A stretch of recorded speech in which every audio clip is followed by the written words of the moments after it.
hacen falta,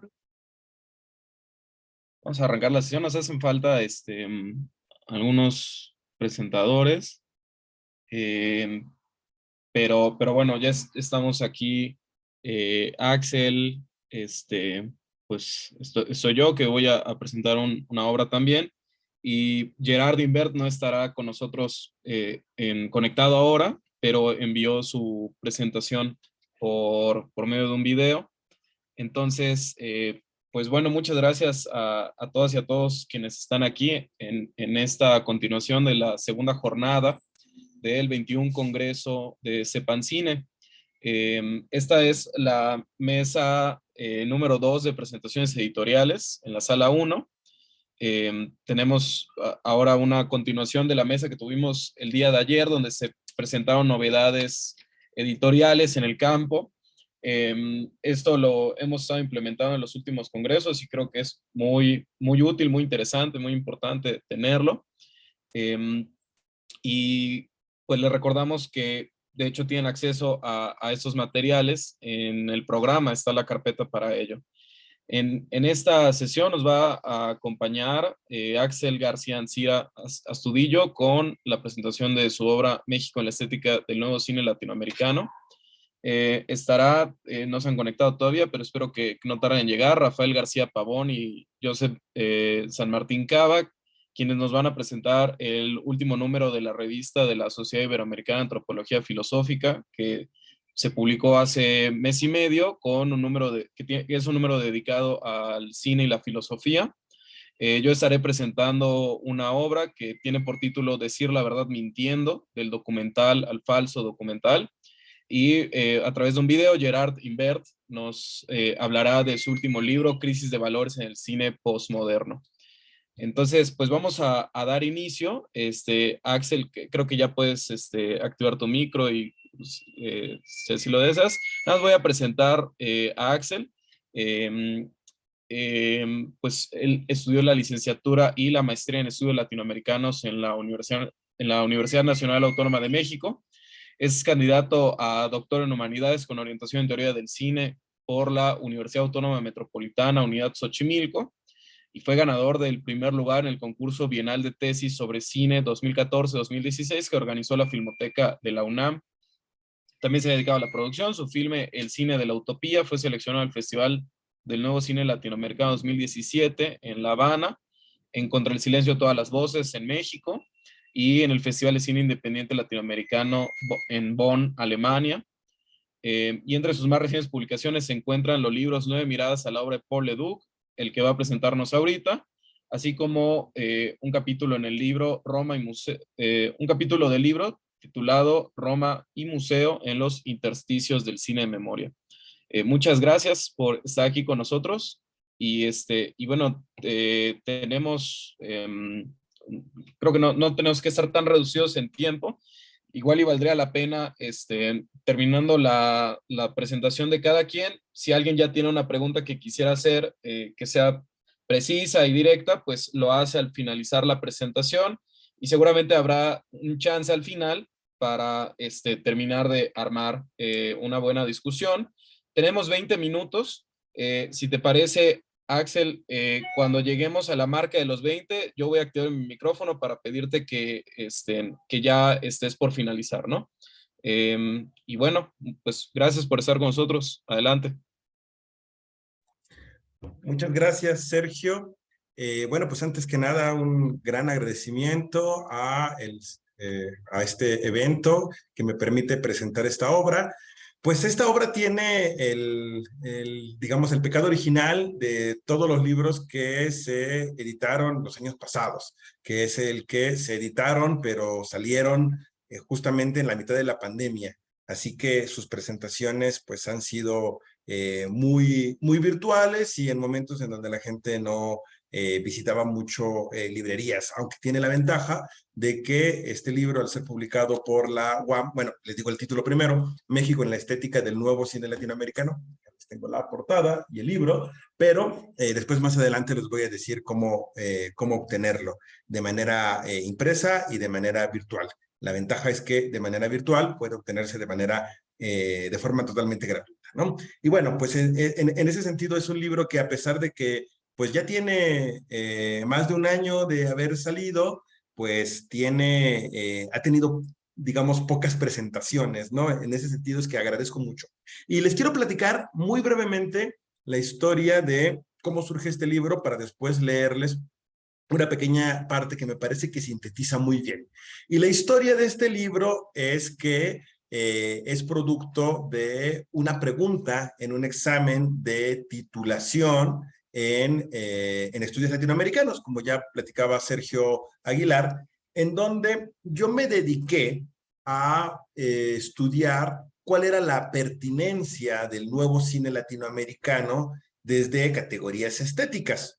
Esto es importante porque el nuevo cine latinoamericano puede ser fácilmente caracterizable como algo que ocurrió a raíz de la relación con movimientos políticos determinados, o como lo que le llaman el espíritu de una época. Y a mí me interesaba no solamente el poder valorar al nuevo cine latinoamericano en relación con los movimientos sociales a los cuales acompañó, a saber, el peronismo en Argentina, el movimiento que llevó a Allende al poder, el movimiento de la Unidad Popular. Podemos hablar del Cinema Novo en Brasil, a partir de la imagen pues de un ícono como Glauber Rocha, pero bueno, también de todo el grupo que conforma el grupo Cinema Novo, y así podríamos ir a los diferentes países, ¿no? Y por supuesto podríamos hablar de el ICAC y la Revolución Cubana, ¿no?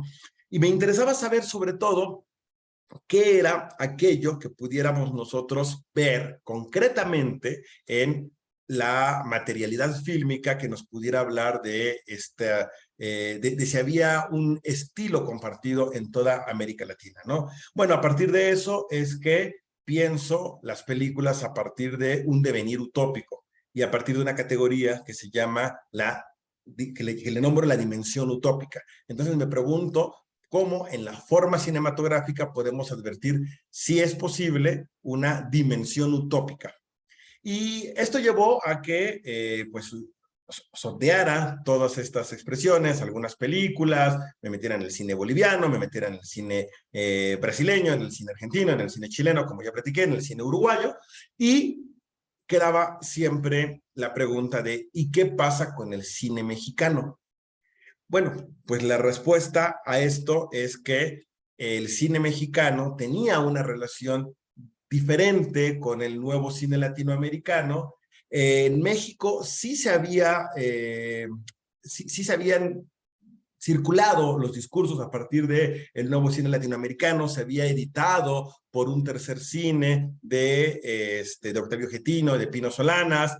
Habían llegado estas películas, pero cuando se hablaba de la relación del cine mexicano con el nuevo cine latinoamericano, parecía como que se establecía una barrera en donde se hablaba de procesos paralelos, concomitantes, o bien se integraba de una manera poco crítica. Todo cine de los años 60 y de los años 70 que tenía una dimensión política, una dimensión social o un tema expresamente relacionado con la lucha de clases o con la representación o la visibilización de sectores marginalizados, pues ya de alguna manera entraba en el nuevo cine latinoamericano. Me era complicado y no quería yo, digamos, entrar en Honduras. Así que esa pregunta, yo esperaba que nadie me la hiciera, que tiene que ver México con el nuevo cine latinoamericano, y justamente fue una pregunta que me hicieron en el examen. A partir de esa pregunta, y a pesar de que me había ido bien en el examen, empiezo a preguntarme por qué no podía contestarla. ¿Qué había pasado en México? ¿Cómo había sido la tradición de historiografía mexicana a partir de el cine de los años 60 y los años 70? Y me doy cuenta de que quizá había habido un desdén por conectar la historia del cine mexicano con el cine latinoamericano, y que eso había producido que se dieran algunos pues puntos ciegos en la forma de conceptualizar y empiezo a descubrir algunos hallazgos. Por ejemplo, que México había participado en los icónicos festivales de nuevo cine latinoamericano. Por ejemplo, con una película de Carlos Mendoza. Por ejemplo, que a México había llegado Miguel Litín, que eso no es algo que no se conociera, pero que la película de Miguel Litín, por ejemplo, Actas de Marucia, aparecía más como una película chilena hecha en el exilio que como una película mexicana. Descubro o empiezo a indagar también que hay personajes como Raimundo Gleiser que al llegar a México y al producir una película como México, la Revolución Congelada, a partir de su presencia acá, había cambiado totalmente la forma de conceptualizar su cine y de pensar en hacer un cine que reflejara las revoluciones en América Latina, había pasado a ser un cine de combate directo, de instigación directa. Todas estas características me hicieron darme cuenta de que había en México una puerta, una inflexión en cuanto a la forma no solamente de participar del nuevo cine latinoamericano, sino de conceptualizar el nuevo cine latinoamericano. Así que, y como yo sabía que si me iba por esta vía de la anécdota iba a resultar algo muy largo, pues quiero leerles una parte del libro que me parece que resume muy bien qué pudieran encontrarse ustedes en él. Bien. Al revisar desde afuera los nuevos cines de países como Brasil, Argentina, Chile, Cuba o México, es fácil caer en vaguedades y generalizaciones desde las cuales se afirma que el nuevo cine latinoamericano en cada país fue un proceso circular. Parte fundamental de esta obra ha consistido en recorrer la problematización de las distintas cinematografías a su interior, y aunque la intención principal de esta metodología es describir las raíces de los afluentes cinematográficos que desembocan en México, esto nos ha permitido desmitificar los procesos internos y flexibilizar los estándares con los cuales podemos catalogar la existencia del fenómeno cinematográfico como parte de esta vanguardia continental. En otras palabras, valoramos a estas películas, su existencia física y la memoria de su praxis, atendiendo a la dialéctica de los mecanismos de significación que en cada contexto estaban en pugna con otros cines, otras vanguardias e incluso proyectos divergentes de cines revolucionarios. Pero en ningún caso la estética del nuevo cine latinoamericano fue hegemónica como industria en sus países. Si bien es cierto que el caso cubano produjo un cine fecundo en su ruptura y que el caso brasileño con el Cinema Novo gozó de un nivel aceptable de identificación de sus públicos, ni en Bolivia, ni Colombia, Argentina o Chile podemos hablar de que el nuevo cine latinoamericano representara el cambio de paradigma del cine en su conjunto. Y esto lo digo porque muchos de los argumentos para decir que no tenemos que hablar de nuevo cine latinoamericano en México es que es un cine marginal, que no es una experiencia triunfante y que no es una experiencia de masas. Resulta que cuando uno valora y ve el nuevo cine latinoamericano en sus respectivos países, en casi ninguno fue una experiencia triunfante, en casi ninguno tuvo una aceptación generalizada de las grandes masas de las audiencias, ¿no? Bueno, ni siquiera que su éxito de taquillas fuera una prueba de su aceptación en el gusto popular mayoritario, con las contadas excepciones como El Chacal de Nahual Toro, de Miguel Litín. La evidencia de la existencia de un cine concomitante, convergente, no es prueba de su éxito histórico ante otros cines. Sobran argumentos para afirmar que el nuevo cine latinoamericano en México no fue mayoritario o canónico. En pocas palabras, que su existencia fue marginal, lo cual pudiera argumentarse es razón suficiente para entender el desdén hacia este como tema de estudio. Pero como lo hemos visto antes, esta situación no fue exclusiva del nuevo cine latinoamericano en México. Además, bajo este tipo de razonamiento, ninguna historia de resistencia que no fuera triunfante debería ser analizada. Es desde la reconstrucción histórica que se busca dar sentido al nuevo cine latinoamericano en México, poniendo en énfasis que su invisibilización fue también un hecho histórico e ideológico. Abordamos a esta obra atendiendo la dimensión utópica de un cine, cuyos mensajes es necesario registrar en su potencialidad discursiva y con la convicción de que la grandeza de este acto estético no depende únicamente de cómo es recibido o valorado en el momento de su creación, sino que se articula también en la atención que es capaz de generar hacia la recepción de quien dialoga con la obra desde el futuro. Queremos apuntar que la catalogación de una determinada obra como nuevo cine latinoamericano no es solamente un acto de justicia histórica, sino que es al mismo tiempo la única posibilidad de una verdadera comprensión de sus posibilidades de significado. Y también, desde una perspectiva del cine nacional, significa dignificar a una obra que se dio en México, pero que atendió una conceptualización y mirada que observaba más allá de los linderos de nuestras fronteras. Es desde el aporte de Boaventura de Sousa, de surear la mirada, a partir de un cambio epistemológico, que podemos comprender estas obras ante sus propias determinaciones estéticas. Solo entonces podríamos estar en capacidad de contemplar un diálogo completo, como por ejemplo, como subsunción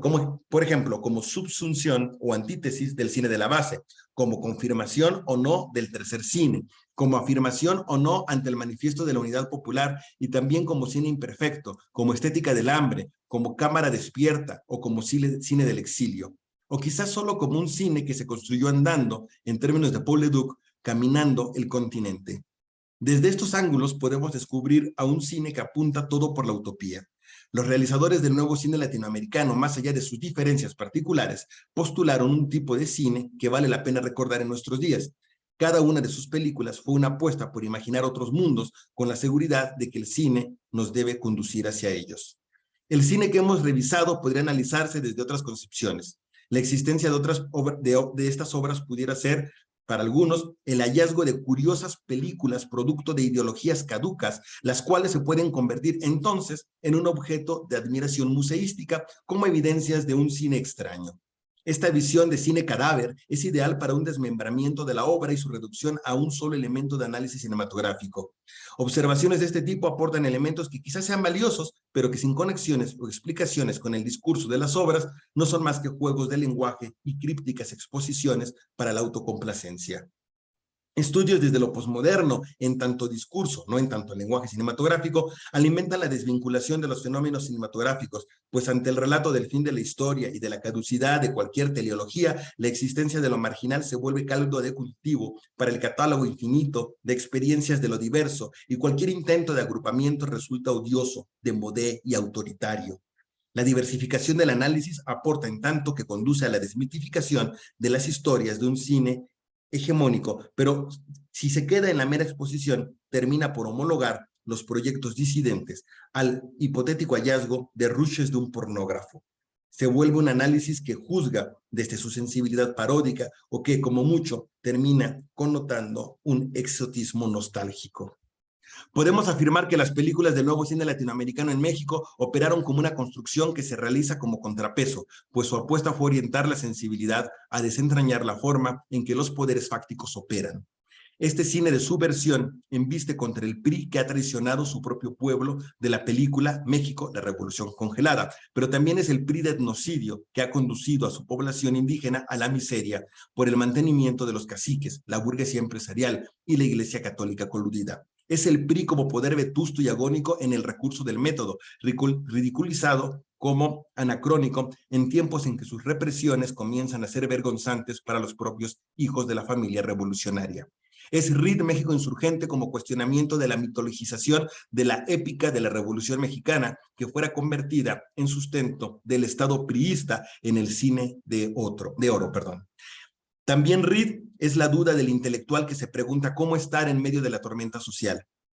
Esta duda vale para esta generación, para este cine que se desdobla en respuestas parciales, pero sin perder de vista su objetivo.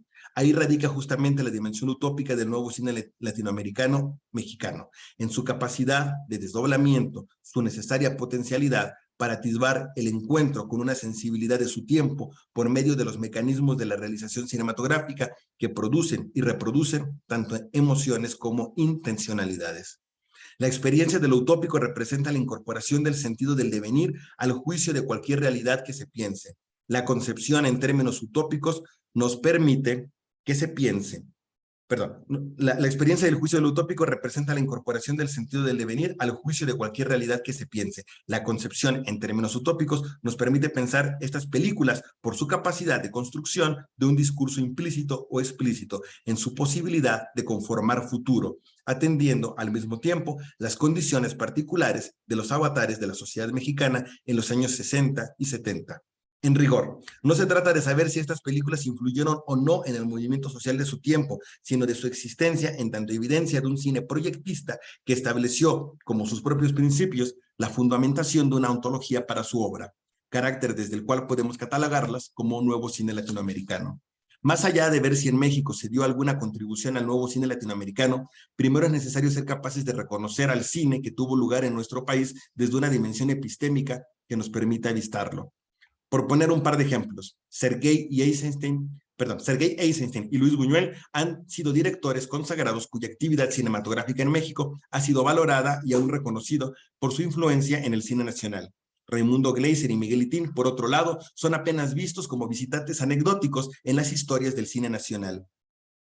Raimundo Gleiser y Miguel Itín, pero es cuando pensamos en la existencia de un movimiento continental como el nuevo cine latinoamericano que podemos considerar la experiencia de Gleiser en México como un importante punto de inflexión en su obra. En el paso del cine de autor al cine para la toma de conciencia de la base, no es exagerado decir que, de no existir México la revolución congelada, la última etapa de Gleiser no hubiera sido igual. Tampoco podemos considerar completa la revisión del cine que aborda la crítica política en el México autoritario de los 60 sin pensar en este documental. Es parte de un proceso dialéctico de comprensión por medio del cual una lectura del nuevo cine mexicano no puede estar completa sin entender cómo dialogó con el nuevo cine latinoamericano y este último no puede entender su completo desarrollo obviando el cine que se hizo en México. El nuevo cine latinoamericano en México está lleno de anécdotas inspiradoras para todos los amantes del cine, tanto para quienes se dediquen a hacerlo como para los cinéfilos que se interesen por el movimiento.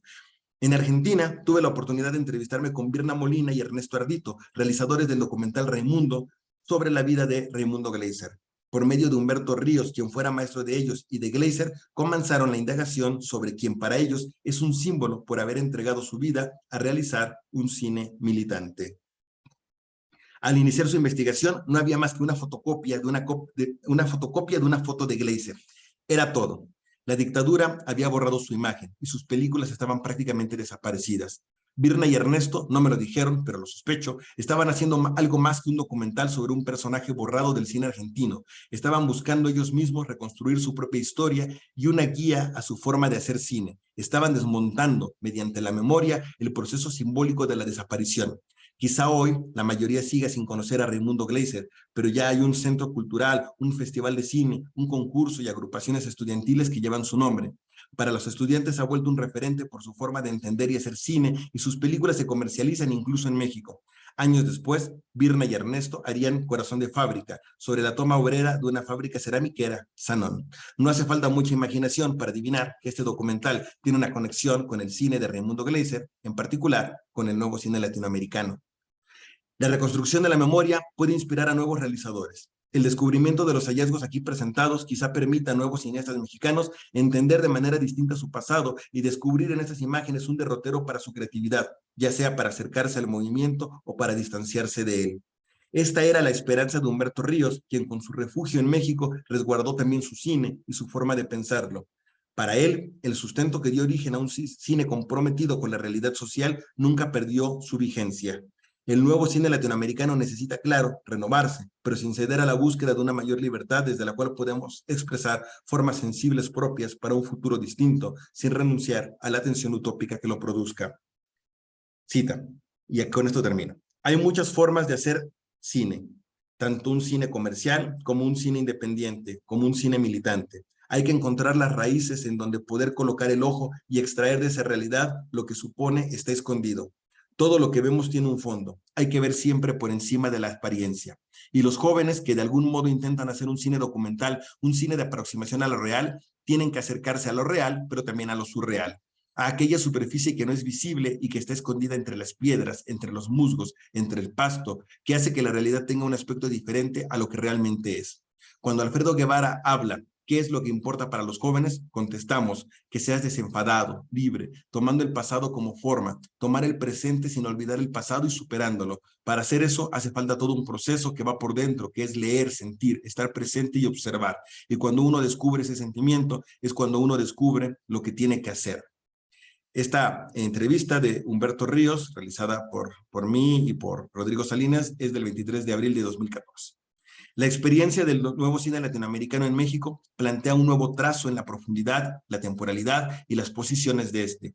Si bien al nuevo cine latinoamericano se le ve como un proceso interrumpido por las dictaduras militares, la experiencia mexicana, junto con la cubana, nos permite reconocer que el nuevo cine latinoamericano se transfiguró, pero mantuvo una vigencia de sus principios esenciales. La existencia del nuevo cine latinoamericano en México nos obliga a repensar los límites temporales del movimiento, no para extenderlo acríticamente y sin un sustento histórico, sino para explicar cuáles fueron las rutas supranacionales que siguió y que lo conectan con nuestro presente. Eso sería, Sergio. Muchas gracias, Axel.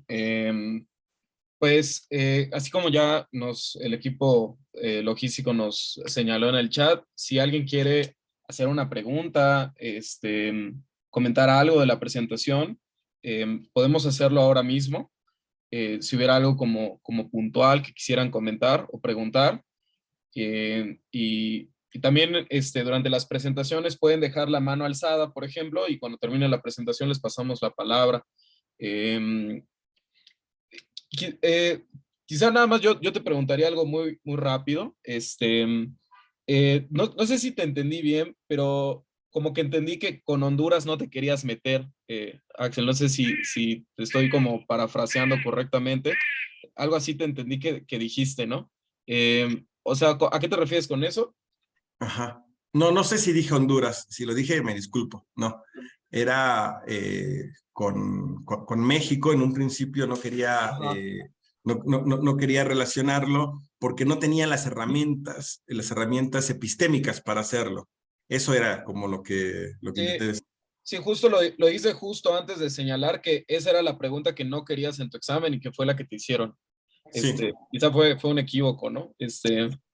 Pero bueno, pues bueno, gracias y muy importante, interesante tu libro, que le recuerdo que está ya eh, en el enlace.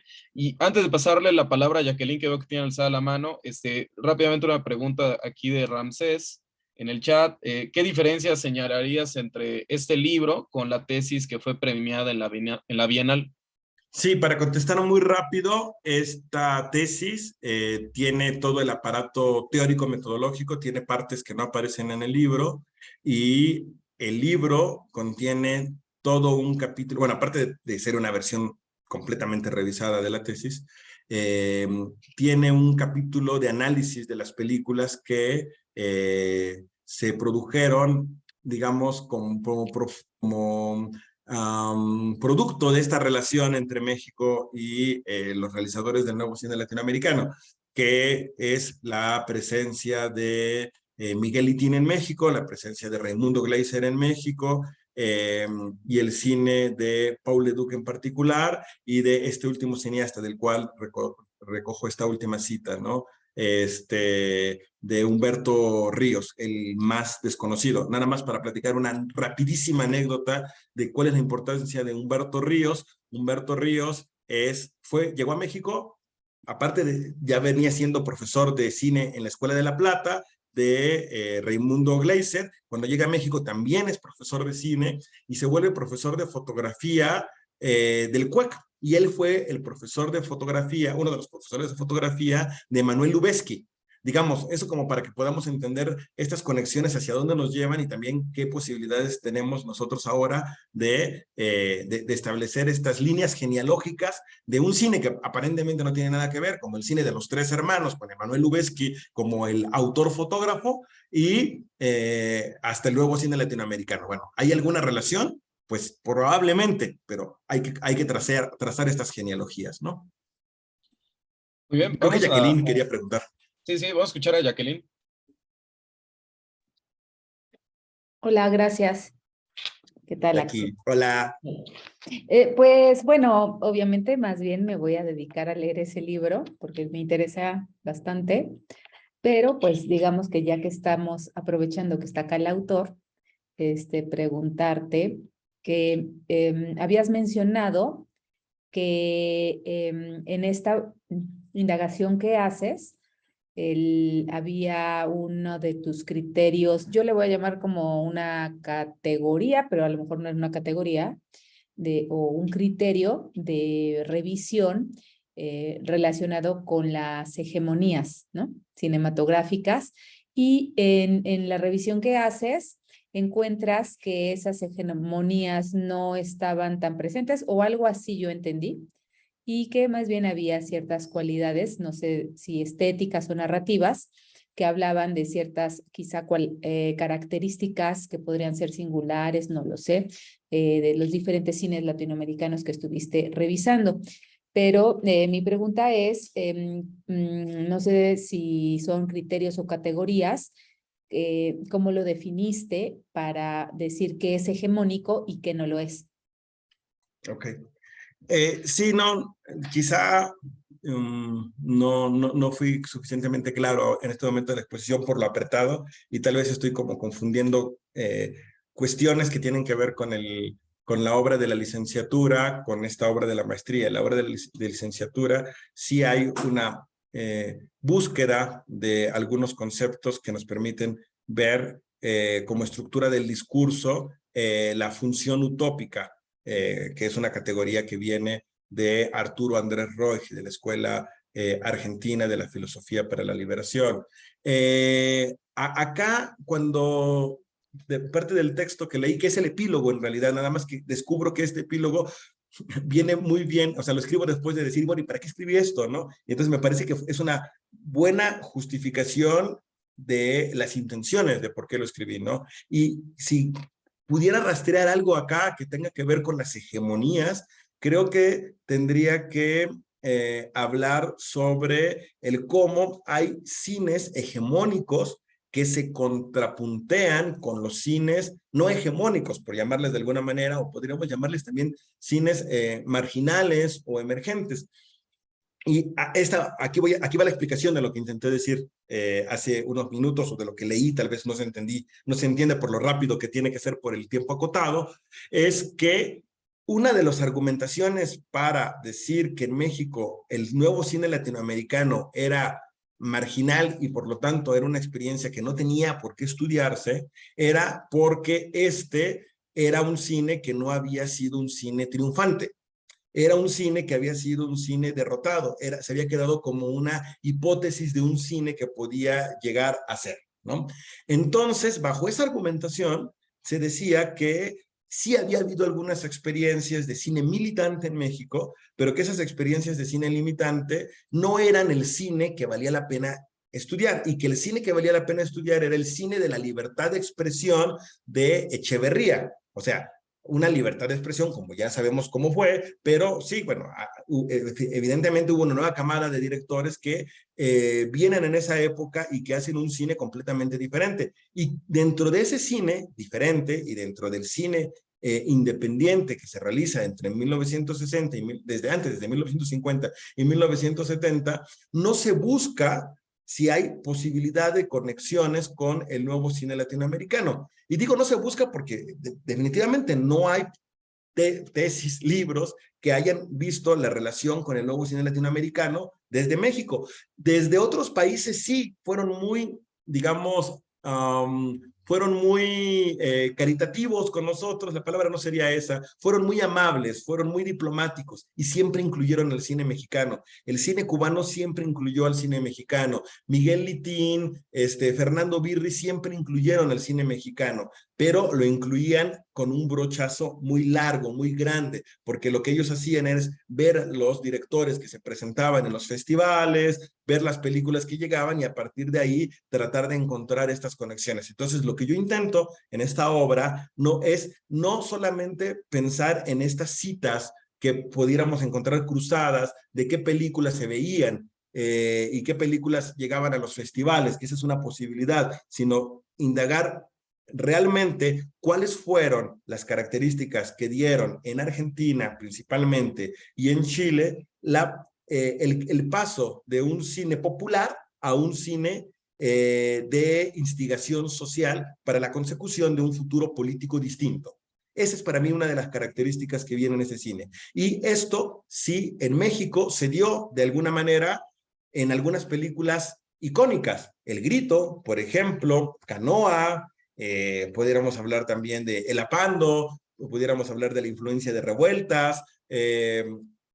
Particularmente me quedo con estas películas, ¿no? Y bueno, algunas otras películas que yo me pregunto en el segundo capítulo de esta obra, ¿cómo fue que el cine mexicano empieza a tener esta preocupación por temas sociales y desde qué perspectiva lo hace, ¿no? Y si esto puede generar un diálogo con las películas del subcontinente, ¿no? La respuesta, digamos, apresurada y rápida aquí en una ronda de preguntas y respuestas es que no solamente se generaron estas propuestas estéticas, sino que se discutieron en conjunto. Y esto es algo que había estado nublado también, pues en parte por el poco protagonismo que tuvieron muchos actores de este cine que no lo dijeron y que, digamos, le dieron poca importancia a ellos mismos a la relación con el cine de América Latina. Pero lo que puedo decirles es que así como hay un cinema novo en Brasil que conocemos desde México, también hubo una conceptualización ontológica de lo que debía ser el cine de instigación social en México. Y eso es lo que yo intento indagar aquí, independientemente de cuáles hayan sido sus saldos, independientemente de que tenga ejecutores actuales o no.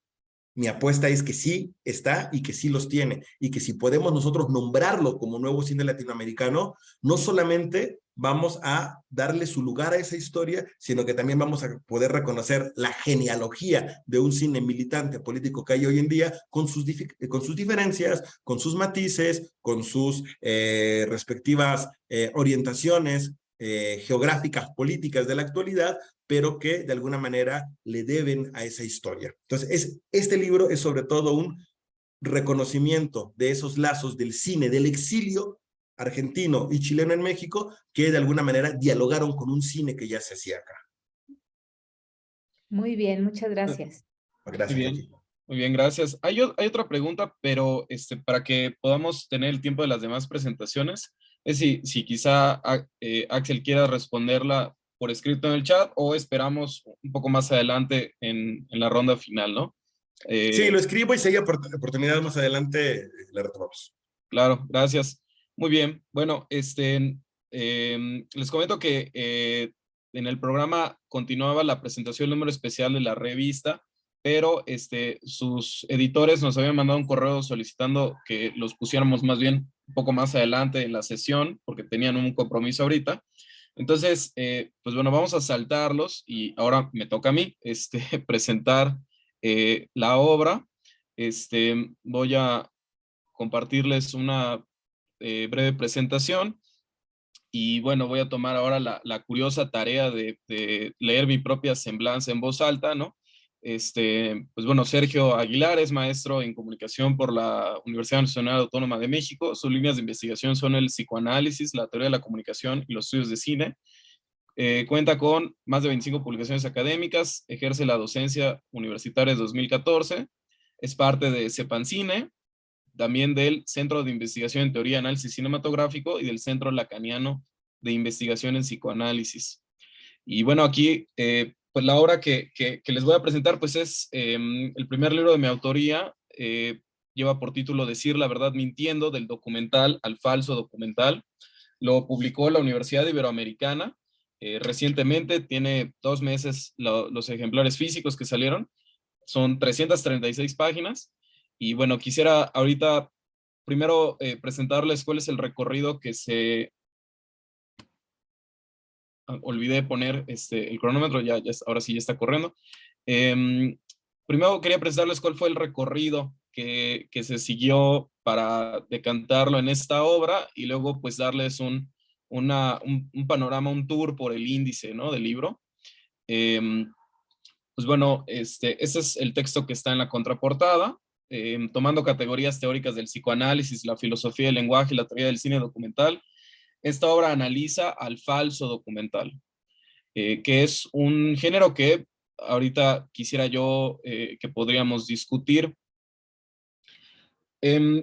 La aproximación teórica que se tiene al tema del falso documental en este libro atravesó pues un proceso de investigación. El origen de esta obra fue mi tesis de la maestría.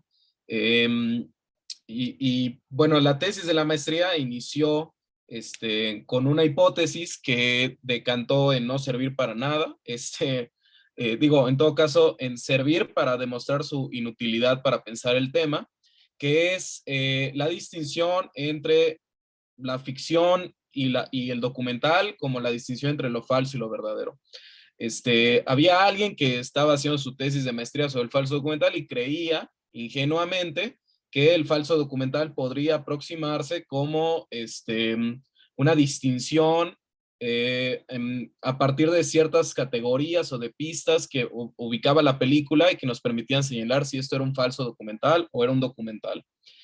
Esta aproximación muy rápidamente probó ser bastante poco fructífera porque necesariamente se asentaba sobre la idea de que podemos evaluar un documental. Es decir, de que podemos ver una película documental y saber si esta película documental nos está mintiendo o no nos está mintiendo. Como si nosotros, al ver un documental sobre física cuántica, pues solo podríamos entenderlo si somos físicos, entonces. O vemos un documental sobre animales y solo lo entenderíamos si fuéramos zoólogos. Y bueno, esto empezó a meterse en muchos aprietos porque no reconocía la particularidad del propio género falso documental. El falso documental es un tipo de películas que incluye desde This is Spinal Tap, una muy famosa de una banda de rock en los 80, a películas como Aún sigo aquí con Joaquín Phoenix, a El proyecto La bruja de Blair, a los documentales que hizo Discovery Channel sobre las sirenas y los dragones, por ejemplo. Y son películas que traían diferentes discusiones en el espacio público, ¿no? Entonces, al estar haciendo una revisión teórica de lo que se había escrito sobre el tema, ubicaba que, por supuesto, las aproximaciones más ingenuas al asunto, que no son el grueso de la teoría del documental, por supuesto, pues están en el campo de lo falso versus lo verdadero, la ficción versus el documental. Una segunda dimensión que es un poco más interesante, pero rápidamente prueba su inutilidad, es la idea de que el falso documental se presenta como tal cuando evaluamos la película. Es decir, vemos la película y hacemos una evaluación. Evaluación es una palabra que uso en su connotación cuantitativa, y así ubicamos si esto es falso o es verdadero, ¿no? Habrían entonces los falsos documentales y habrían los verdaderos documentales. Esto probó no llevar a ningún lado muy interesante, y la aproximación que suele estar como la más popular entre los teóricos que estudian al falso documental es el falso documental como un tercer espacio. Es decir, el falso documental es una película que habita entre la ficción y la no ficción. Es una película que parece un documental, pero en realidad nos cuenta una historia de ficción. Esta hipótesis del tercer espacio también demuestra varios problemas, ¿no? Esta es la hipótesis más popular de las aproximaciones al fenómeno. Quienes hemos leído sobre teoría del documental, pues sabemos que hasta el propio Bill Nichols, el más famoso teórico del cine documental, ubica el falso documental como eso, como una especie de mezcla entre el documental y la ficción.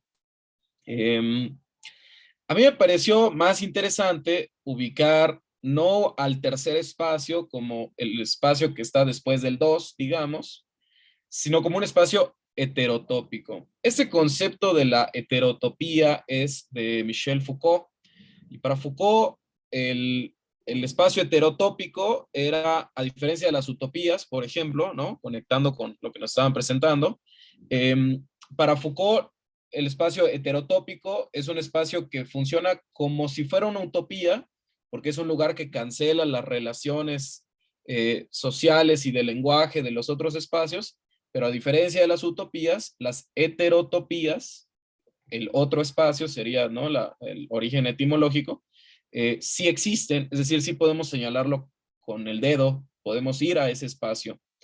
Una biblioteca, un cementerio, un memorial, son para Foucault espacios heterotópicos.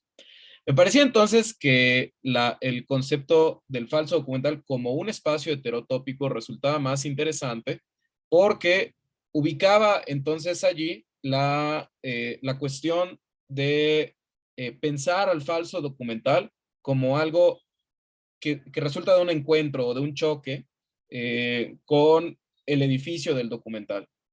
Así entonces, el falso documental empezó a notarse no tanto como un tipo de películas que se distinguen de otros tipos de películas, sino como un problema de lenguaje. Entonces, por ejemplo, si ustedes revisan la bibliografía que hay al respecto, en la, sí, veo que hay como algunas personas curioseando, ¿no? En la sala, si el equipo logístico puede echar la mano con eso. Eh, si el falso documental se entiende como una especie de problema de lenguaje, entonces resultaría que el falso documental no puede aproximarse como una especie de producto claramente discernible. Entonces, les decía, ¿no? Que si ustedes revisan la bibliografía que hay al respecto en inglés sobre el falso documental, se van a topar con el concepto mockumentary. El concepto mockumentary viene de esa contracción de mocking, que sería burlarse, y documentary, documental. Digamos que el mockumentary sería un documental de burla, un documental que se está burlando, ¿no? El tema con este documental de burla es que no todos los falsos documentales están tirándose a una especie de sátira o de parodia. Claramente hay falsos documentales que están en la actitud de denuncia, de crítica, como algunos ejemplos que les quisiera mostrar, a ver si se podrá, ¿no? Eh, por ejemplo, falsos documentales donde asesinan al presidente de Estados Unidos, falsos documentales donde se cuenta una historia alternativa de lo que sucedió después de que dejaron de nacer hombres durante la década de los 50, falsos documentales donde un personaje sale de la ficción para entrar en el mundo, en la diégesis propia del documental. Es decir, es difícil pensar que todos los documentales y los falsos, perdón, que todos los falsos documentales responden a un interés satírico o cómico. De hecho, si ustedes revisan el primer libro académico que se dedicó a estudiar solamente el falso documental, este es uno escrito por Craig Hyde y Jane Roscoe, se publicó en Nueva Zelanda en el año 2001. Ellos señalan varias cosas que, bueno, es interesante como una obra histórica para entender la aproximación teórica del fenómeno, pero también es bien problemática porque señalan, por ejemplo, que el falso documental existe en un mundo donde hay mayor sofisticación por parte del espectador frente a los productos mediáticos. O sea, en varios momentos de la obra señalan que el espectador de hoy, o sea, del año 2001, el espectador de nuestro pasado, ¿no? Es un espectador que entiende perfectamente cómo funcionan los mecanismos audiovisuales y de construcción de estructuras narrativas. Claro que esto resulta, por decirlo menos, chistoso, ¿no? Al notar cuánto la realidad de nuestro mundo mediático pues hace que la gente comparta noticias del de forma, ¿no? La popularidad que tiene hoy el concepto de fake news y demás, ¿no? No sé si sería ya seguro como compartir la pantalla. Ahora vamos a A ver, yo intentar. estuve ayudando a sacar algunos, a ver si, Ya, inténtalo. ya Gracias, los gracias. eliminamos, ya puedes compartir. Ah, ya, perfecto. Sí, Estamos en problemas en la eh, sala 1. bien curioso, ¿no? Bueno, ahora sí, a ver. Bueno, ahora me voy a comentar sobre nuestro índice. Pues bueno, está escrito en Joseph San Martín, sí, él sí es el presentador que viene ahorita. El capítulo 1, pues es un capítulo dedicado a una especie de reflexión sobre las distinciones que tenemos en torno a la verdad y la ficción. Aquí hay una discusión sobre la construcción discursiva de la verdad, conceptos como verosimilitud, veracidad, verificabilidad, veridicción son puestos en discusión aquí. La idea de la documentalización de la ficción o la ficcionalización del documental también es puesta en cuenta aquí. Por supuesto que hay una discusión a lo largo del libro de varios pequeños ejemplos. Nunca está de más, por ejemplo, el caso del famoso Nanook. Y bueno, digamos, una especie de aproximación desde podría ser un poco desde la semiopragmática o desde el análisis del discurso audiovisual a la distinción entre la ficción y la no ficción. Esta distinción se abandona en este primer capítulo porque resultaba nada más un espacio de reflexión de cómo nos posicionamos frente a lo que va a venir a continuación, los siguientes 2 capítulos, que son una discusión sobre la teoría del documental y luego una discusión sobre la teoría del falso documental. En cuanto a la discusión sobre la teoría del documental, no quería que esto se volviera una especie de recordarnos y de repetir una y otra vez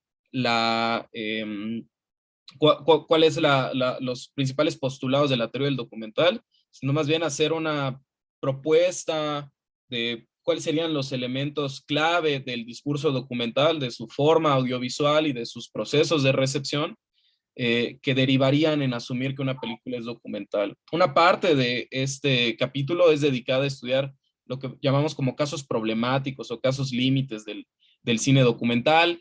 Por ejemplo, si los documentales que están en tiempo condicional son documentales, si los documentales que exponen la teoría de la conspiración, como Zeitgeist, ¿no? Es un famoso caso, son documentales, si los documentales nazis pueden ser considerados documentales en todo el sentido de la palabra, si los documentales animados como Vals con Bashir son documentales, si la pornografía es documental o no.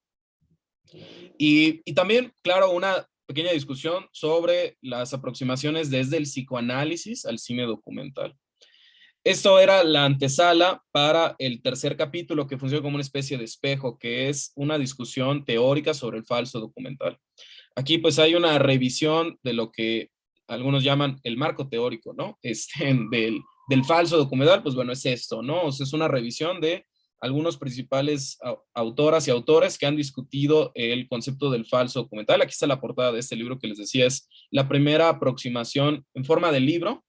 Hay artículos, por supuesto, que discuten el tema al fenómeno del falso documental. Vean cómo se escribía aquí, ni siquiera se había contraído las 2 palabras, ¿no? Y bueno, también hay una serie de aproximaciones psicoanalíticas al concepto del falso documental. El cuarto capítulo, yo creo que para quienes no se quieren clavar tanto en discusiones teóricas, quizá el cuarto capítulo puede ser más divertido, porque está dividido con análisis de diferentes tipos de películas. Están el fenómeno del found footage, por supuesto, que ocupa un lugar especial. Aquí nada más para abrir una discusión, el found footage no es falso documental, es algo que discuto y que doy cuenta y explico en el trabajo. Pero bueno, pues ahí está, por supuesto, no se puede no atravesar la discusión del proyecto La Bruja de Blair, la película que puso en el discurso popular ese género cinematográfico, y hay incluso también películas mexicanas como 1974 o hasta cortometrajes como Hikiko Vlogs. También está el análisis de las metaficciones de terror, que probablemente ahorita van a mencionarnos algo los invitados de la revista de la Sociedad Iberoamericana de Antropología Filosófica, que son pues falsos documentales de terror, que se distinguirían por supuesto de los found footage o del metraje encontrado.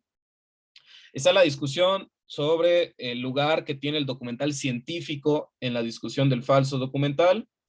Están los documentales que cuentan una especie de historia alternativa, una otra historia, hay quien le llama historia ucrónica. Digamos, Babaquiueria es un documental bien curioso de cuando los negros llegaron a una población blanca y los colonizaron a los blancos, ¿no? Está CSA, el documental que nos cuenta lo que sucedió cuando los estados del sur, que estaban a favor de la esclavitud, ganaron la guerra civil en Estados Unidos. El documental La muerte del presidente, que nos cuenta lo que sucedió cuando asesinaron a George Bush mientras él estaba en medio de la invasión a Irak.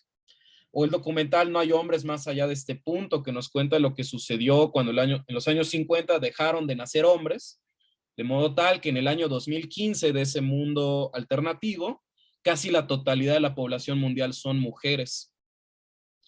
Están los casos de lo que llamamos un personaje mancha, digamos, un personaje que baila en los límites de la diégesis del falso documental con nuestro mundo extradiegético, ¿no? Es el caso de Borat, es el caso de este documental de Banksy, pues claro, la propia figura de quién es Banksy, es el caso de Aún sigo aquí, Joaquín Phoenix, que vendió como su figura pública que él estaba dejando de ser actor para volverse rapero, pero esto era un personaje de un falso documental. Y está claro el caso de esta serie muy interesante, American Vandal, ¿no? Supongo que de los invitados que tuvimos hace un rato, ¿no? Que estaban mostrando sus habilidades pictóricas, pues están muy emocionados, ¿no? Como los chavos de la secundaria que se retratan en esta serie. Porque, bueno, es una serie cómica que satiriza el discurso del documental que es sobre crimen, a partir del caso de un chavo que lo acusan de haber pintarrajeado genitales de hombres en los autos de sus maestros. Entonces, bueno, nos puede dar risa, pero hay una reflexión muy interesante en torno a la ética del realizador documental en esta serie, ¿no? Y bueno, el último capítulo es el que lleva el título de la obra, Decir la verdad mintiendo. Este último capítulo está dedicado a una especie de reflexión filosófica sobre el potencial político del falso documental. Con esto terminaría. ¿De dónde viene la idea de decir la verdad mintiendo? Bueno, el origen de esa idea es un ensayo de Zizek en El acoso de las fantasías, donde se señala la distinción entre la obsesión y la histeria como dos maneras distintas en las que se separa el enunciado de la enunciación, ¿no? El enunciado como aquello que decimos, las palabras que usamos, y la enunciación como el lugar desde el cual estamos hablando frente a lo que estamos diciendo. De ahí viene entonces la idea de que uno puede decir la verdad de sus enunciados mientras está mintiendo en su enunciación, o al revés, decir la verdad de la enunciación a través de mentiras de sus enunciados. Es decir, el cine documental, por ejemplo, el documental científico, dice la verdad de sus enunciados, es decir, las cosas que dice son verdad en el enunciado, son verdad fáctica, como es verdad que hoy es martes, ¿no? Eso es una verdad. Digamos que, ¿qué es lo que no dice el documental científico? Bueno, el documental científico logra decir esta verdad del enunciado a través de la negación de su enunciación. Es decir, el documental científico, por ejemplo, cuando nos cuenta cómo se fabrica un lápiz y nos dice que llega la materia prima a las fábricas y vemos a la fábrica procesar esta madera, pues no nos habla de la deforestación, o de cómo se corrompen los gobiernos de los países del tercer mundo por parte de compañías transnacionales, ¿no? Para robar los recursos naturales. No nos lo menciona el documental que nos explica cómo se hace un lápiz. Nos explica cómo se hace el tocino, pero no nos indica cómo hay maltrato animal en las granjas que producen ese tocino que uno come. Entonces, digamos que el documental científico logra decir la verdad de sus enunciados a condición de lograr mentir en su enunciación. Es decir, miente mientras está diciendo la verdad. Por su parte, el falso documental dice la verdad de su enunciación a través de mentiras en sus enunciados. Nosotros sabemos que no dejaron de nacer hombres durante los años 50. Es decir, evidentemente esta película tiene una mentira en sus enunciados. Sin embargo, les invito a que vean la película y noten cómo a través de su enunciación, a través de sostenerse en esta diégesis en la cual casi ya no hay hombres en el año 2015, logra apuntar a una verdad, a la exclusión de la mujer de la vida pública, que es una de las críticas que se plantean en este documental. Así entonces, esta distinción entre el enunciado y la enunciación es lo clave de este último capítulo. Ya no me dio tiempo, pero bueno, aquí les dejo el índice onomástico, que son los conceptos principales que se trabajan, y pues si a alguien le interesa la adquisición, pues está la obra ya en la librería de la Universidad Iberoamericana. Ese código QR les manda a ese enlace por si quieren adquirir el libro en la Ibero. Como autor, pues me tocan unos ejemplares físicos. Si alguien lo quiere obtener, pues me puede escribir un correo. Y en la carpeta del enlace de descargas de las presentaciones editoriales Está la introducción y el índice de la obra, por si quieren ojear eso primero antes de saber si les late continuar leyéndolo, ¿no? Pues muchas gracias. Ahora sí, no sé si alguien tuviera alguna pregunta, algún comentario que hacer antes de continuar avanzando en la presentación editorial siguiente.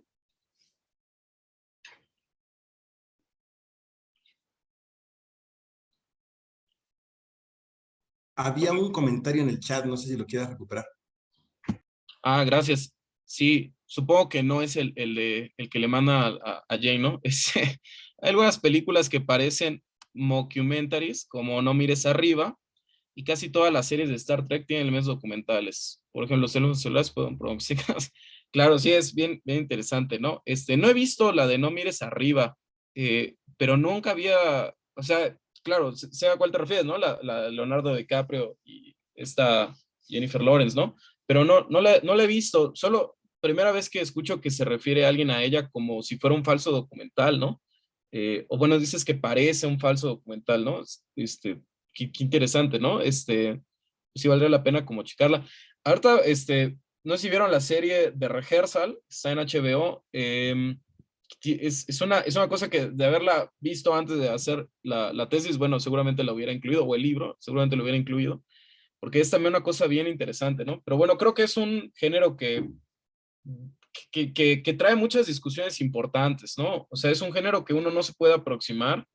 Me parece que en general al documental, al cine documental, uno no se puede aproximar si no atraviesa una discusión en torno al concepto de verdad, a la realidad, a tener como una postura frente a esas grandes preguntas filosóficas, ¿no? Que si bien son preguntas como complejas, no, eso no significa que no nos las podamos hacer, incluso ofrecer una respuesta, me parece, ¿no? Eh, y bueno, la idea de la relación entre los espectadores de las películas es de ese tipo lúdico que se recrea constantemente, ¿no? Pregunta Daniel, sí, esta idea de que la relación entre los espectadores y las películas se recrea constantemente es que se recrea, digamos, diacrónicamente, es decir, tú empiezas viendo una película y tú asumes que esta película es un documental o un falso documental o una ficción, y a lo largo del visionado puede ir cambiando tu opinión al respecto. Por ejemplo, es el caso de esta serie que les digo, ¿no? El ensayo de Rehearsal en HBO. Yo empecé a verla y el primer capítulo que vi de la serie, yo pensé que era una serie documental, una especie de reality show muy extraño. Y a lo largo de los capítulos me fue quedando claro que esto era un falso documental, ¿no? Pero es bien interesante porque, digamos, en tanto el cine habita en una dimensión temporal, en la construcción de su discurso, en el punto A o en el punto B, uno puede como espectador tener una opinión diferente respecto a la propia película durante el visionado de la película. Eso es lo que se le puede llamar como una recepción diferenciada, ¿no? Un famoso artículo de la teoría del documental eh, lleva por título ¿Cuándo un documental? O sea, no qué es un documental, sino cuándo un documental. Y habla de esto, de cómo uno puede estar viendo un documental y mientras está viendo el documental va cambiando su postura frente al documental, ¿no? Pero bueno, por allá va el asunto, ¿no? Jacqueline. Sí, gracias, Sergio. Una pregunta ¿en algún momento te cuestionaste algún criterio ético en relación con el falso documental? Es decir, porque pues al tener una estética de documental, pues uno como espectadora o espectador asumiría un criterio como de verdad, me están diciendo algo que es cierto de alguna manera. Y en algún momento podrías ya darte cuenta que no lo es, o quizá nunca te des cuenta que no lo es. Entonces ahí quizá hubiera algún juicio valorativo de término ético. ¿Qué opinas de ello o si esto lo tuviste en mente? No, es una muy buena pregunta. Sí, fíjate que sí tenía como un poco esa idea de que si acaso se podía establecer esta ética. Por ejemplo, un caso que para mí es como muy interesante de pensar, esta pregunta que tú tienes es el caso de ese documental sobre las sirenas que distribuyó Discovery Channel en 2013. Si alguien recuerda el caso, bueno, este canal de televisión que uno cree que muestra documentales, ¿no? Sobre la naturaleza, etcétera, ¿no? Documentales de divulgación científica. De pronto muestra un documental donde científicos señalan que encontraron el cadáver de una sirena y que el gobierno lo ocultó, etcétera, ¿no? Y ese documental fue muy sonado, muy polémico. Hay hasta declaraciones de Barack Obama hablando sobre el tema, ¿no? Para decir que el gobierno gringo no está ocultando sirenas y demás, ¿no? Si tú ves el documental, tú notas una cosa muy curiosa, que es que el documental tiene entrevistas, lo que le llaman talking heads o cabezas parlantes, ¿no? Y digamos, están los entrevistados, que supuestamente son los científicos que descubrieron el cadáver de la sirena, y luego están recreaciones, dramatizaciones, como las hemos visto en los documentales, pero esas dramatizaciones están actuadas por los mismos, por las mismas personas que están siendo entrevistadas. Es decir, como que los científicos también hacen de sí mismos como actores, ¿no? Bueno, eso para mí es una cierta pista que te ayuda a ubicar que esto es una construcción propia de la ficción, ¿no? Sí creo que hay como cierta responsabilidad, o sea, o hay una diferencia entre eso y, digamos, una película como La muerte del presidente. Uno la ve, uno sabe que no mataron a George Bush, pero entonces a través de esto se permite decir otra cosa, ¿no? Pero yo creo que estas preguntas también se las debería hacer el propio documentalista, por ejemplo, ¿no? Es el propio documentalista debería de pensar una postura ética propia, y ahí sí estoy de acuerdo con Bill Nichols cuando dice en uno de sus, creo que es su penúltimo libro, uno que se llama Hablar la verdad con películas, que es sobre la política en el cine documental. Él dice que es imposible hacer una ética del documental, porque no se puede plantear un código deontológico que valga para el cine documental en general, sino que dependiendo de cada película, o más aún, dependiendo de cada momento de cada película, se debe de evaluar qué postura ética tenía el realizador. Me parece que es como algo un poco más interesante, porque no puede tratarse el mismo tema o el mismo modo, digamos, desde la misma perspectiva, ¿no? Pero bueno, siento que me estoy extendiendo. Axel alzó la mano y hay otras preguntas, ¿no? Igual lo podemos seguir discutiendo, Gracias. ¿no? Al final. Sí. Oye, nada más quería preguntarte algo muy breve. Si has visto la película Ana sin título, estuvo en cartelera brevemente en Cineteca el año pasado, este año me parece. Te puse allí, les puse a todo el mundo el tráiler por si no la conocen, porque es un caso muy paradigmático de lo que estás diciendo. Y para no echársela a perder a nadie, pues no voy a decir por qué, pero Ok. justamente está en esta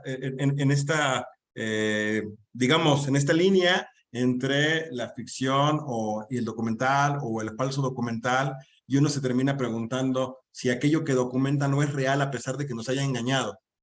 No diré más para no develar el cómo ocurre eso durante la película, ¿no? Y Sí. otra película que sí es un clásico, Sweet Havana. ¿Qué te parece el caso de Sweet Havana? ¿Documental o ficción? Todos los personajes se representan a sí mismos, pero su vida es real, pero todo lo que hay alrededor de ellos está tratado como ficción, los movimientos de cámara, todo. Eso, quería saber cuál era tu opinión. Sí, sí, ese es muy interesante. Hay otra muy parecida que se llama Surname Nan, Name Viet. Lo digo en inglés porque no encontré que se haya distribuido. Es una película de Vietnam y Estados Unidos, de mujeres eh, que huyeron durante la guerra de Vietnam y llegaron a Estados Unidos, ¿no?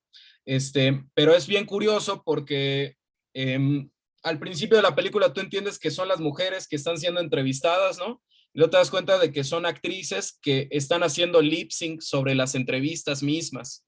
Es decir, escuchas una voz que no corresponde con la cara que ves, ¿no? Una cosa así como loquísima. Es muy interesante, pero yo creo que en ambos casos me parece que sí estamos hablando de documentales. Creo que estamos hablando de documentales. Documentales, en todo caso, quizá poéticos, usando la famosa clasificación de Nichols, pero son documentales. Ya en otro espacio, con más chance de discusión, podríamos comentar qué sería entonces un falso documental, ¿no? Pero bueno, respondiéndote, creo que son documentales donde sí hay claramente un uso, una licencia poética, por decirlo de algún modo, muy amplia, pero sí creo que siguen siendo documentales, ¿no? Pero bien, buena pregunta y gracias por los ejemplos. No conozco la de Ana sin título, ya me hice ganas de checarla también. Gracias. Y si la consigues, me la pasas porque yo la tengo que analizar para mi tesis y no la he conseguido ni en ningún lado. Pues ahí Ah, si consigue alguien el RIP, nos la pasa. sí, por favor. Bien, gracias. Y bueno, vamos a terminar. Las personas que hicieron otras preguntas, se las agradezco. Voy a tratar de responderlas por el chat, pero vamos a seguir avanzando en las presentaciones. Y les decía que no nos pudo acompañar para conectarse el doctor Gerard Imbert, quien, quien se encuentra en España. Bueno, supongo que ya se fue a dormir a esta hora, pero tenemos a continuación su presentación, que no sé por qué estamos viendo así medio raro. Ahí está, creo que ya está. Y bueno, vamos bueno, voy a dejar el video corriendo. Les leo brevemente una semblanza que tenemos de él. Gerard Imbert es catedrático jubilado de Comunicación Audiovisual en la Universidad Carlos III de Madrid, doctor de la Sorbona, fue profesor titular de esta, miembro de la Casa de Velázquez, director del Instituto Francés de Madrid, y es profesor invitado en varias universidades, especialista en semiótica social aplicada a los medios de comunicación. Ha publicado desde 1978 una docena de libros sobre la relación entre representaciones, identidades e imaginarios. Entre ellos, los escenarios de la violencia, el subvisual, la tentación del suicidio, el transformismo televisivo, cine e imaginarios sociales, y bueno, el que nos convoca ahorita, que es crisis de valores en el cine postmoderno. Entonces, bueno, voy a dejar corriendo su presentación y ahora continuamos. Buenos días desde España. Primero quería agradecer la invitación a participar en estas presentaciones de libro, a iniciativa del Seminario Permanente de Análisis Cinematográfico, y agradecer en particular al profesor Sergio Aguilar, que tuvimos el placer de tener entre nosotros en la Universidad Carlos III de Madrid hace unos años. Este libro se titula Crisis de valores en el cine postmoderno, más allá de los límites. Está publicado por Cátedra en el año 2019.